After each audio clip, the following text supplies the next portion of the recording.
ഹരേ കൃഷ്ണ. എല്ലാവർക്കും ശ്രീവത്സം യൂട്യൂബ് ചാനലിലേക്ക് സ്വാഗതം. ഈ വൈശാഖ മാസത്തിൽ വിഷ്ണു ഭഗവാനെ നമ്മൾ ആരാധിക്കുന്നത് വളരെ വിശേഷമാണെന്ന് പറഞ്ഞു. അപ്പോൾ ഈ വൈശാഖ മാസത്തിൽ വിഷ്ണു ഭഗവാനെ പറ്റി പറയുന്നതും കേൾക്കുന്നതും ആരാധിക്കുന്നതും ഒക്കെ തന്നെ പുണ്യദായകമാണ്.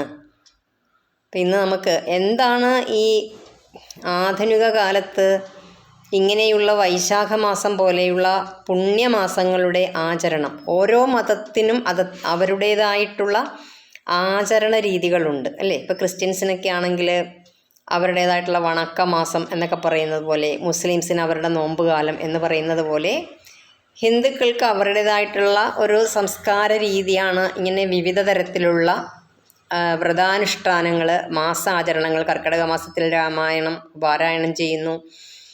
അങ്ങനെ ഓരോ ഇപ്പോൾ മണ്ഡലകാലങ്ങളിൽ വ്രതാനുഷ്ഠാനങ്ങളോടുകൂടി ശബരിമലയ്ക്ക് പോകുന്നു. അങ്ങനെ ഓരോന്നിനും അതിൻ്റേതായിട്ടുള്ള സീസൺ അനുസരിച്ചിട്ടുള്ള ഒരു ആചരണ രീതിയും കൂടിയാണ് ഹിന്ദു സംസ്കാരത്തിൻ്റെ പ്രത്യേകത എന്ന് പറയുന്നത്. അതായത് ഓരോ കാലഘട്ടത്തിനും അനുസരിച്ച് നമ്മളുടെ ആചരണ രീതികൾ നമ്മുടെ ആരോഗ്യവുമായി ബന്ധപ്പെട്ടിരിക്കുന്നു എന്നുള്ളതാണ്. ഇപ്പോൾ ഈ വൈശാഖ മാസത്തിൽ ഇങ്ങനെയുള്ള വ്രതാനുഷ്ഠാനങ്ങൾ എടുക്കുമ്പോൾ അത് എന്താണ് ആരോഗ്യത്തിനെ സഹായിക്കുന്നത്, ഏത് രീതിയിലാണ് എന്ന് വെച്ചാൽ, വെളുപ്പിനെയുള്ള കുളി എന്ന് പറയുന്നത് ഈ ഉഷ്ണകാലത്തെ ഉഷ്ണത്തിനെ, ശരീരത്തിനെ തണുപ്പിക്കുന്നതിന് വേണ്ടി, അതുവഴി മനസ്സിനെ തണുപ്പിക്കുന്നതിന് വേണ്ടി ഉതകുന്നതാണ്. അപ്പോൾ നമ്മുടെ ചുറ്റുപാടുകൾ, അന്തരീക്ഷത്തിൽ വരുന്ന ആ വ്യതിയാനങ്ങൾ നമ്മുടെ മാനസികാവസ്ഥയൊക്കെ ബാധിക്കുന്നു എന്നിപ്പോൾ ശാസ്ത്രീയമായിട്ടൊക്കെ തെളിയിക്കപ്പെട്ടിട്ടുണ്ട് അല്ലേ? ഉഷ്ണമേഖലാ പ്രദേശത്തുള്ളവരായതുകൊണ്ട് തന്നെ ഉഷ്ണമേഖലാ പ്രദേശത്തുള്ളവർക്ക് ക്ഷമ കുറവായിരിക്കും, ദേഷ്യം കൂടുതലായിരിക്കും എന്നൊക്കെ ശാസ്ത്രീയമായിട്ട് തെളിയിച്ചിട്ടുണ്ട്. ഇപ്പോൾ ഈ തണുപ്പ് ഉള്ള രാജ്യങ്ങളിൽ താമസിക്കുന്നവർക്ക് ക്ഷമയുണ്ടാകും എന്നാണ് പറയണത്. അവർക്ക് പെട്ടെന്ന് അങ്ങനെ ദേഷ്യമൊന്നും വരില്ല എന്നാണ് പറയണത്. അപ്പോൾ ഈ ഉഷ്ണകാലത്ത് നമ്മൾ ശരീരത്തിനെയും മനസ്സിനെയും ഒക്കെ തണുപ്പിക്കണം. അതാണ് ജലത്തിന് ഏറ്റവും കൂടുതൽ പ്രാധാന്യം ഉള്ള രീതിയിൽ വൈശാഖ മാസം ആഘോഷിക്കുന്നതിൻ്റെ വേറൊരു പ്രത്യേകത എന്ന് പറയുന്നത്. നമുക്കിപ്പോൾ ജലവുമായി ബന്ധപ്പെട്ട് തന്നെ ഒരു വിഷ്ണു ഭഗവാന്റെ കഥ ഇന്ന് പറയാം. അതായത് നമുക്കെല്ലാവർക്കും അറിയാം, ഭഗവാൻ ഒരുപാട് അവതാരങ്ങൾ എടുത്തിട്ടുണ്ട്. അതിൽ വരാഹമൂർത്തി എന്ന് പറയുന്ന ഒരു അവതാരത്തിനെ പറ്റി കേട്ടിട്ടുണ്ടാവും. എന്താണ് വരാഹം എന്ന് വെച്ചാൽ, നീണ്ട തേറ്റയുള്ള അല്ലേ, ആ മൂക്ക് അങ്ങോട്ട് കീഴോട്ട് വളരെ വലുതായി തൂങ്ങി നിൽക്കുന്ന പന്നിയുടെ രൂപത്തിലുള്ള അവതാരം, അതാണ് വരാഹ അവതാരം എന്ന് പറയുന്നത്. ആ വരാഹ അവതാരം ആയിട്ട്, വരാഹമായിട്ട് കണ്ടോ, മൃഗമായിട്ട് ഭഗവാൻ അവതരിച്ചിരിക്കുന്നു. വിഷ്ണു ഭഗവാന്റെ ഒരു പ്രത്യേകത അതാണല്ലോ. ഭഗവാൻ ഇപ്പോൾ ഗരുഡൻ്റെ പുറത്താണ് വരുന്നത് വിഷ്ണു ഭഗവാൻ. അപ്പോൾ പക്ഷി എന്ന് പറയുന്നത് തന്നെ ഒരു പക്ഷിയായിട്ട് പോലും ഭഗവാൻ അവതരിക്കുന്നു എന്നുള്ളതാണ്. അതുപോലെ തന്നെ മൃഗമായിട്ട് അവതരിക്കുന്നു, അതാണ് ഈ വരാഹം. പിന്നെ മനുഷ്യനായിട്ട് അവതരിച്ച പരശുരാമൻ, ശ്രീരാമൻ, ബലരാമൻ, ശ്രീകൃഷ്ണൻ തുടങ്ങിയ അവതാരങ്ങൾ അത് വേറെ. അപ്പോൾ പിന്നെ മനുഷ്യനുമല്ല മൃഗവുമല്ലാത്ത നരസിംഹ അവതാരം. അപ്പോൾ ഭഗവാൻ ഏതേത് രൂപം വേണം എന്ന് വിചാരിച്ചാലും അതൊക്കെ സ്വീകരിച്ച് അവതരിക്കാൻ കഴിവുണ്ട് എന്നുള്ളതാണ്. അത്രം അതുല്യമായ ശക്തിയുള്ള ആ പ്രപഞ്ചനാഥനായ അഖിലാണ്ടകോടി ബ്രഹ്മാണ്ട നായകനായിട്ടുള്ള ആ വിഷ്ണു ഭഗവാൻ വരാഹ അവതാരം സ്വീകരിക്കാൻ, എന്തുകൊണ്ടാണ് ഭഗവാൻ ഒരു പന്നിയുടെ രൂപം സ്വീകരിക്കാൻ ഇടയായത്, മറ്റു രൂപമൊന്നും സ്വീകരിക്കാതെ? അതിൻ്റെ കഥ എല്ലാവർക്കും അറിയാവുന്നത് തന്നെയാണ് അല്ലേ? ഒരിക്കൽ ഹിരണ്യാക്ഷൻ എന്ന് പറയുന്ന ഒരു അസുരൻ ഭൂമിയെ പാതാളത്തിലേക്ക് കൊണ്ടുപോയി, കട്ടുകൊണ്ടുപോയി പാതാളത്തിൽ കൊണ്ടുപോയി വച്ചു. അപ്പോൾ ഈ ഭൂമിയിലെ ജീവജാലങ്ങൾക്ക്, മനുഷ്യലോകത്തിലുള്ളവർക്ക്, തപോലോകത്തിലുള്ള മഹർഷിമാർക്കൊക്കെ ഒരുപാട് ബുദ്ധിമുട്ടുണ്ടായി.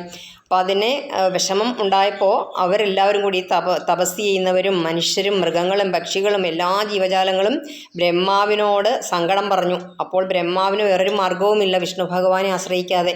അങ്ങനെ ബ്രഹ്മാവ് തപസ് ചെയ്യുകയാണ്. അപ്പോൾ ബ്രഹ്മാവിൻ്റെ ആ മനസ്സിലെ ഉള്ള ആ തപസ്സിലൂടെ വിഷ്ണു ഭഗവാൻ ആ ദുഃഖങ്ങളെല്ലാം അറിഞ്ഞു. ഈ ഹിരണ്യാക്ഷൻ എന്ന് പറയുന്ന ദുഷ്ടനായ അസുരൻ ഭൂമിയെ പാതാള ലോകത്തിലേക്ക് കൊണ്ടുപോയി. പാതാളം തന്നെ ഭൂമിയുടെ എത്രയോ താഴെയുള്ള അവസ്ഥയാണ് അല്ലേ? നമ്മളിങ്ങനെ ഒരുപാട് തലങ്ങളുണ്ടല്ലോ പ്രപഞ്ചത്തിന്, അതലം, സുതലം, വിതലം, പാതാളം എന്നൊക്കെ പറഞ്ഞിട്ട്. അതിൽ തന്നെ പാതാളത്തിൻ്റെ ഏറ്റവും താഴെയുള്ള നിലയിലേക്കാണ് ഈ ഹിരണ്യാക്ഷൻ ഈ ഭൂമിയെ തട്ടിക്കൊണ്ടുപോയത്. അപ്പോൾ ബ്രഹ്മാവ് ഇങ്ങനെ തപസ് ചെയ്തപ്പോൾ വിഷ്ണു ഭഗവാന് ആ ബ്രഹ്മാവിൻ്റെ ദുഃഖം തൻ്റെ ഭക്തരുടെ ദുഃഖമൊക്കെ മനസ്സിലായി. ഉടനെ തന്നെ വിഷ്ണു ഭഗവാൻ ഒരു പെരുവിരലിൻ്റെ അത്രയും വലിപ്പത്തിൽ ആദ്യം പുറത്തേക്ക് ചാടിയെന്നാണ് പറയുക.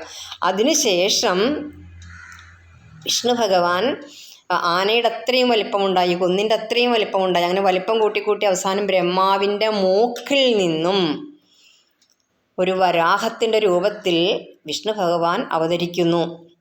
ആ മൂക്കിൽ നിന്ന് അവതരിക്കുന്നത് കൊണ്ടായിരിക്കണം ഒരുപക്ഷെ ആ വരാഹമൂർത്തിയുടെ മൂക്കിനാണല്ലോ പ്രത്യേകത ഉള്ളത്.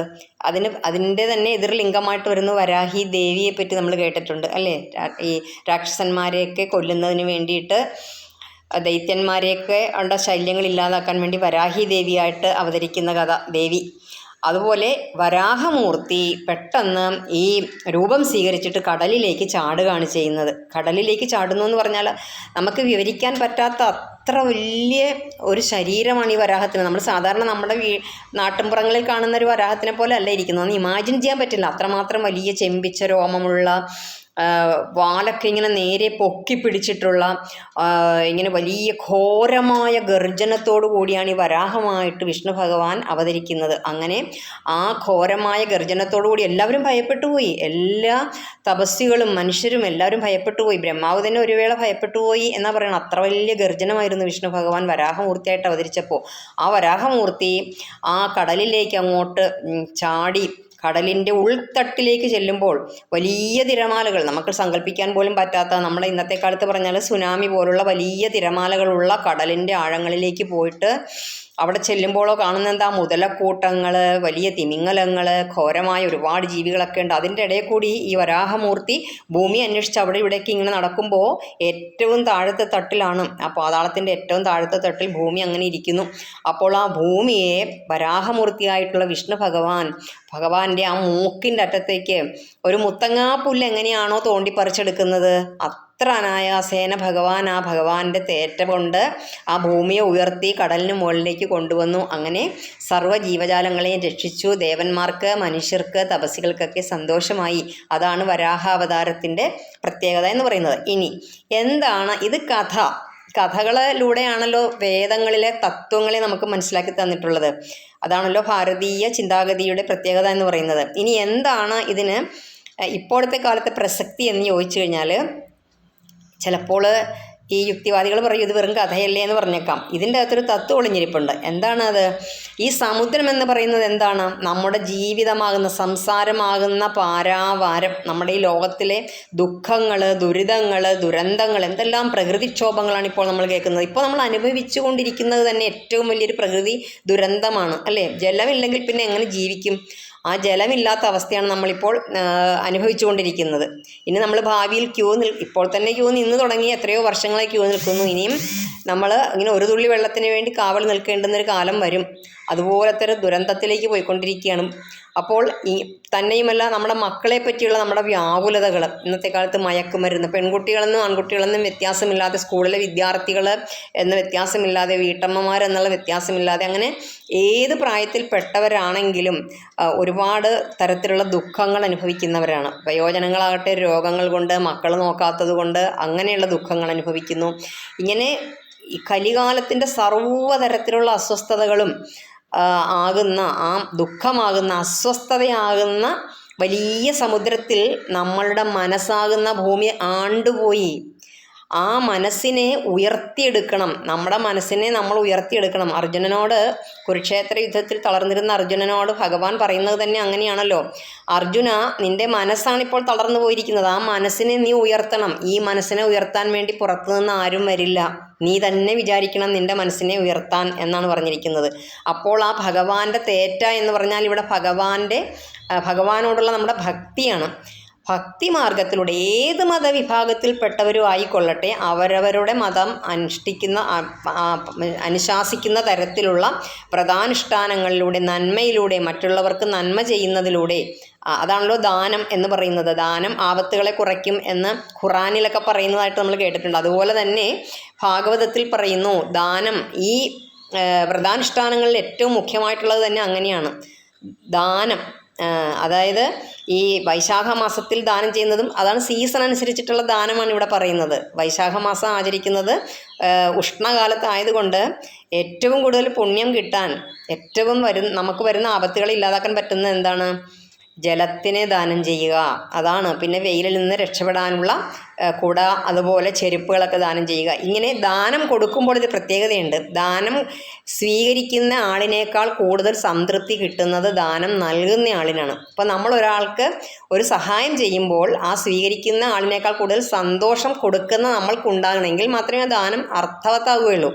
നമ്മുടെ വേസ്റ്റ് ഒരാൾക്ക് കൊടുക്കരുത്, അല്ലെങ്കിൽ നമ്മൾക്ക് ഉപയോഗം ഇല്ലാതിരിക്കുന്നൊരു വസ്തുവാണ്, അതൊരു ശല്യമായിരിക്കുന്നു, എന്നാൽ അതിനെ ആർക്കെങ്കിലും കൊടുത്തേക്കാം എന്ന് പറഞ്ഞാൽ അത് ദാനമാകില്ല. നമ്മൾ ഏറ്റവും കൂടുതൽ നമ്മൾക്കും കൂടി പ്രയോജനം കിട്ടുന്നൊരു സാധനമായിരിക്കണം നമ്മൾ ഒരാൾക്ക് കൊടുക്കുന്നത്. അതിനെ നമ്മൾ ത്യജിക്കുകയാണ്. ശരിക്കും ദാനം എന്ന് പറഞ്ഞാൽ ത്യാഗമാണ്. അപ്പോൾ അതാണ് ഈ വ്രതാനുഷ്ഠാനങ്ങളുടെ പ്രത്യേകത എന്ന് പറയുന്നത്. അങ്ങനെ നമ്മളുടെ ജീവിതത്തിലെ ദുഃഖം, ആ ദുരന്തമാകുന്ന അസുഖങ്ങളാകുന്ന, ഇന്ന് എന്തെല്ലാം തരത്തിലുള്ള അസുഖങ്ങളാണ്. ഒരു അസുഖമായിട്ട് ആശുപത്രിയിൽ ചെന്നാൽ ഒരു സർജറി തന്നെ, നിസ്സാരമായ സർജറി ആണെങ്കിൽ പോലും അതിൽ പോലും മരണം സംഭവിക്കുന്നു അശ്രദ്ധ മൂലം, അല്ലേ? കഴിഞ്ഞ ദിവസവും നമ്മൾ കാണാനിടയായി ഓപ്പറേഷൻ തിയേറ്ററിലെ കറണ്ട് പോയപ്പോൾ മൊബൈലിൻ്റെ വെളിച്ചത്തിൽ ഓപ്പറേഷൻ ചെയ്തു. അപ്പോൾ ആ അമ്മയും കുട്ടിയും മരിച്ചു. ഡെലിവറിയുടെ സർജറി. അപ്പോൾ ഇങ്ങനെ നിസ്സാരൊരു കാരണം മതി നമ്മുടെ ജീവൻ നഷ്ടപ്പെടാനായിട്ട്. അതായത് നമ്മൾക്ക് വിധിച്ചിരിക്കുന്ന ഒരു ദുഃഖവും ദുരന്തമൊക്കെ ഉണ്ട്. അതാണ് നമ്മൾ അനുഭവിച്ചു കൊണ്ടിരിക്കുന്നത്. ഒരുപക്ഷെ ബഹുജന്മാർജിത കർമ്മം ഫലം ആയിരിക്കാം നമ്മൾ അങ്ങനെ ചെയ്യുന്നത്. അപ്പോൾ അതുകൊണ്ടാണ് നമ്മൾ ഭാഗവതത്തിലൂടെ ഭഗവാനോട് നമ്മളിങ്ങനെ അപേക്ഷിക്കുന്നത്, അല്ലേ?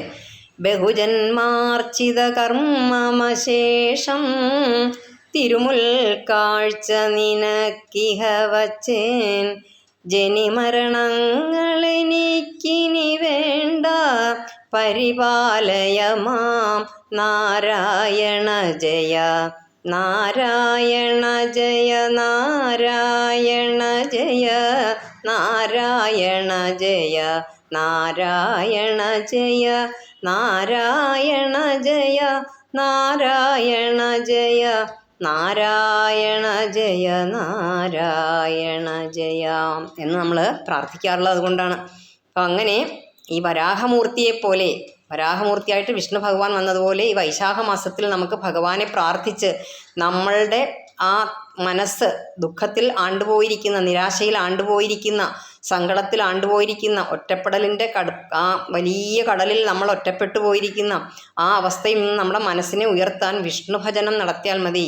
അതിനാണ് ഭഗവാന്റെ നാമം സദാ ജപിച്ചുകൊണ്ടിരിക്കാൻ പറയുന്നത്. ആ നാമജപത്തിലൂടെ വേറൊന്നിലേക്കും ശ്രദ്ധ പോകില്ല. ശ്രദ്ധ മുഴുവനും വിഷ്ണു ഭഗവാനെക്കുറിച്ച് മാത്രമാകുമ്പോൾ നമ്മളുടെ മനസ്സിന് അറിയാതൊരു ഊർജ്ജം ഉണ്ടാകും. അങ്ങനെ നമ്മളുടേതായിട്ടുള്ള മാത്രം കാര്യങ്ങളിലേക്ക് ശ്രദ്ധ കേന്ദ്രീകരിക്കാൻ സാധിക്കും. അങ്ങനെ നമുക്ക് മനസ്സമാധാനവും സന്തോഷവും ആരോഗ്യവും എല്ലാം കിട്ടും. ഉറപ്പായും വൈശാഖമാസം നമ്മൾ ആചരിക്കൂ. തീർച്ചയായും ഈ പറഞ്ഞ കാര്യങ്ങളെല്ലാം സാധിക്കുക തന്നെ ചെയ്യും. ഭഗവാന്റെ അനുഗ്രഹം എല്ലാവർക്കും ഉണ്ടാകട്ടെ എന്ന് പ്രാർത്ഥിക്കുന്നു. നന്ദി, നമസ്കാരം.